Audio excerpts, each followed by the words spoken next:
শুভ্রজিৎ বড়ুয়া, রুবেল বড়ুয়া ও নিপ্পু বড়ুয়া তিন বন্ধু ছিলেন হরিহর আত্মা। সারা দিন যে যার মতো কাজ সেরে এসে রাতে আড্ডা জমাতেন পাড়ার দোকানে। শুভ্রজিৎ বড়ুয়া ছিলেন একটি সিমেন্ট বিক্রির দোকানের কর্মচারী, রুবেল বড়ুয়া কাঠমিস্ত্রি আর নিপ্পু বড়ুয়া কৃষক।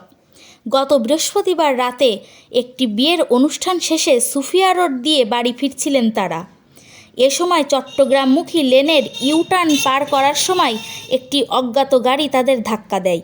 এতে সড়কের পাশে ছিটকে পড়ে তিনজন। স্থানীয়রা তাদের উদ্ধার করে উপজেলা স্বাস্থ্য কমপ্লেক্সে নিলে কর্তব্যরত চিকিৎসক তাদের মৃত ঘোষণা করেন। আবেদনের পরিপ্রেক্ষিতে লাশ পরিবারের কাছে বুঝিয়ে দেওয়া হয়েছে।